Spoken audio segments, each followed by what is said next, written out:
Cet enseignement vous est proposé par Enseignement Chrétien TV Channel. Que le Saint-Esprit te visite pendant que tu écoutes ce message. Et surtout n'oublie pas de t'abonner à la chaîne pour plus d'enseignements. Voyez,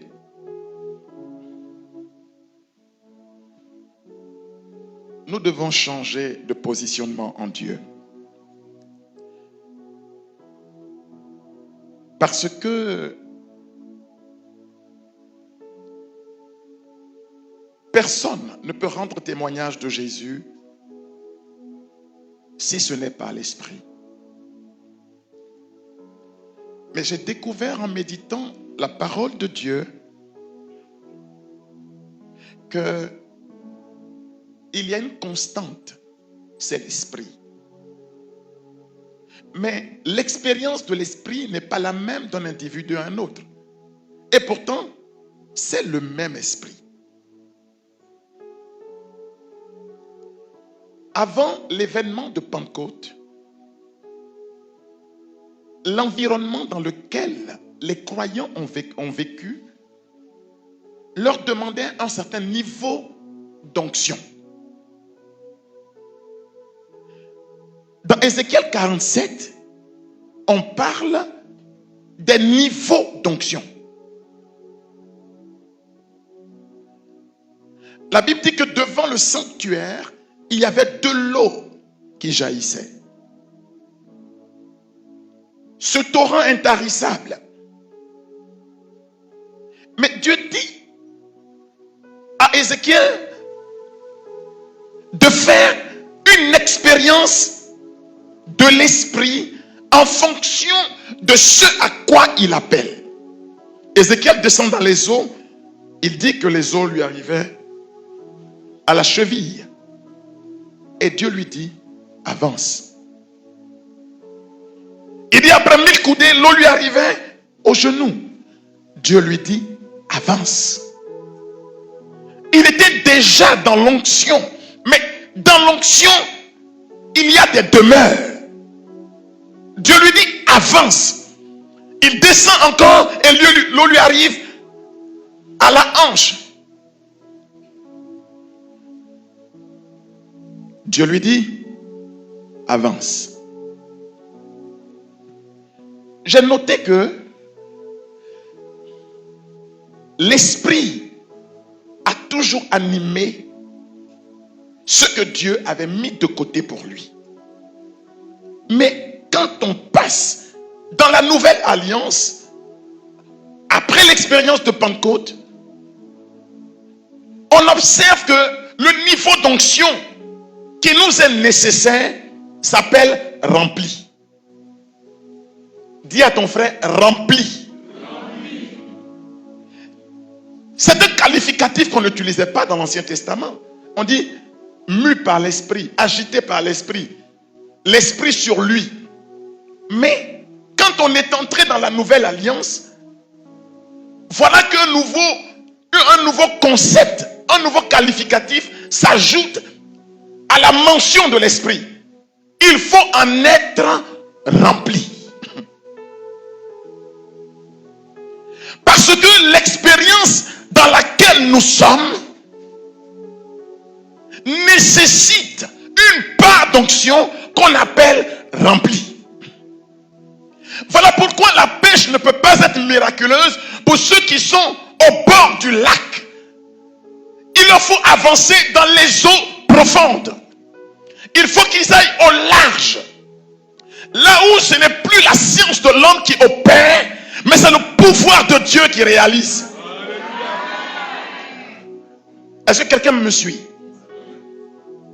Ce qu'il nous faut aujourd'hui, là où le mal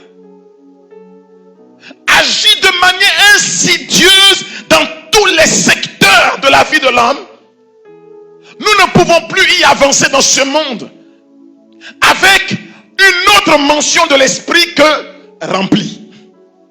Oui, il faille que le Seigneur nous inonde. Voyez, vous êtes dans un ministère qui nous instruit. Bethel. En fait, C'est de Bethel que je veux parler.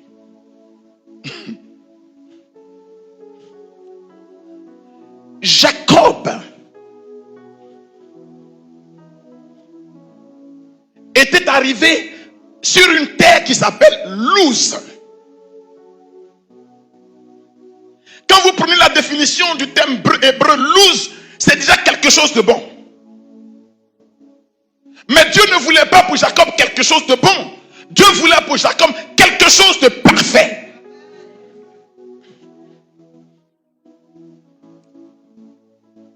Quand il arrive à Luz, il fait nuit. Et la Bible dit qu'à Luz, Jacob devait y passer la nuit. Ça ne veut pas seulement dire qu'il devait y dormir, mais ça veut aussi dire qu'il devait traverser la nuit. Quand nous rencontrons sur la terre où nous sommes une épreuve, nous voulons la contourner. Alors que l'épreuve n'est pas faite pour être contournée, elle est faite pour être traversée. Est-ce que quelqu'un me suit? La Bible dit qu'il y passa la nuit. Ça veut dire qu'il traversa cette nuit. Parce que Dieu voulait changer la destinée de Jacob. Il n'était pas bon pour Dieu qu'il s'appelle Jacob. C'est-à-dire celui qui négocie, celui qui est un usurpateur, celui qui louvoie, celui qui négocie ce qui est déjà son patrimoine. Jacob, c'est ce que ça veut dire. L'homme rusé, l'homme habile, l'homme qui louvoie, l'homme qui négocie.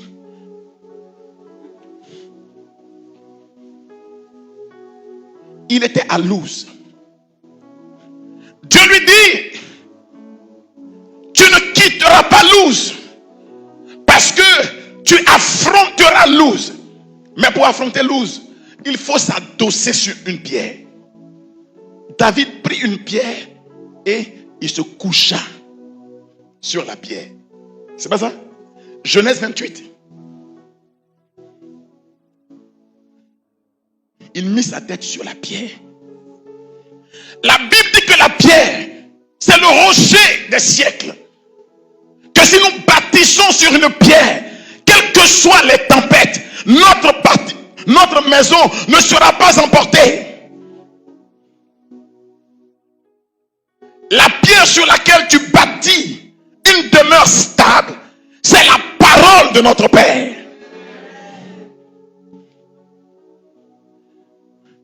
Quand Jacob n'a pas fui la nuit, mais il s'est adossé à la parole, à la pierre, qu'est-ce qui s'est passé? Dans la nuit de son épreuve et à Luz, une échelle s'est dressée devant lui. Je veux dire à quelqu'un, tu ne te déroberas pas. Mais dans la nuit de cette épreuve, une échelle sera dressée devant toi. L'échelle signifie le passage d'une étape à une autre. L'échelle, c'est les étapes de ton élévation en Dieu. Mais le lieu de ton élévation, c'est l'endroit où la nuit t'a surpris. Est-ce que quelqu'un me suit? L'épreuve qui t'arrive n'est pas là pour t'emporter, mais elle est là pour que la gloire de Dieu se révèle dans ta vie. Dieu, dans la nuit, a posé l'échelle pour Jacob. Qu'est-ce que Jacob voit? Il voit les anges de Dieu monter et descendre. Oui, tu passeras de la pièce d'en bas vers la pièce du haut. À Luz, à cet endroit où la nuit t'a surpris. Les gens pensent que c'est là ton humiliation, mais c'est là que Dieu plante l'échelle pour que tu montes. Oui, oui, ah oui. La Bible dit qu'adossé à la pierre, à Luz, le jour s'est levé dans la nuit. Quand Jacob se réveilla, il comprit que Luz n'était pas son terminus, mais que Luz n'était qu'une étape dans son parcours. Mais qui t'a dit que tu es arrivé à la fin du chemin? La nuit est là pour que tu apprécies l'éclat de ce que Dieu va déclencher dans ta vie. Alors, Jacob a compris que Luz, ce qu'il appelait Luz, et regarde dans ta vie ce que tu appelles Luz, pouvait changer de nom. Il dit, ici, je dresse un autel à Dieu. On ne l'appellera plus Luz, mais on l'appellera Bethel. On l'appellera Bethel. Luz est la mémoire de la nuit. Mais Bethel, Jacob dit, c'est la porte des cieux. C'est la porte des cieux. Quand les gens diront que c'est Luz, toi tu prophétiseras que c'est Bethel, que c'est la porte des cieux. Oui, que c'est la porte des cieux. Alors, Dieu lui a dit, ton nom a changé. Tu as résolu ton problème. Tu ne seras plus un usurpateur, mais tu seras un vainqueur des combats. Quand tu as gagné le combat contre Dieu et tu as gagné le combat contre les hommes, oui, je te donne ma bénédiction. Amen. Frères et sœurs, Dieu a décidé de construire pour notre temps des vies stables, des hommes qui seront un remède pour d'autres hommes. Et tu fais partie de ceux-là. Mais tu ne peux pas l'être si tu n'as pas fait l'expérience du changement qui passe par Luz. C'est pour cela que tu as connu ce que tu as connu. Maintenant que Dieu t'accompagne dans ta nouvelle destinée, pour que la saison soit de ton côté, pour que tu ne sois plus influencé par les contingences, mais que ce soit toi qui influence ton moment. Voilà, c'est la grâce que Dieu envoie sur ta vie. Alors que Dieu vous bénisse.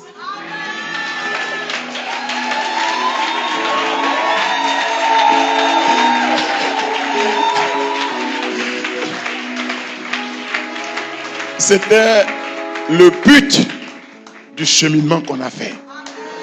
Tu es maintenant un citoyen de Bethel. Avant, tu n'étais qu'un sympathisant. Alors, je vous donne la bénédiction que Dieu continue de marcher avec vous.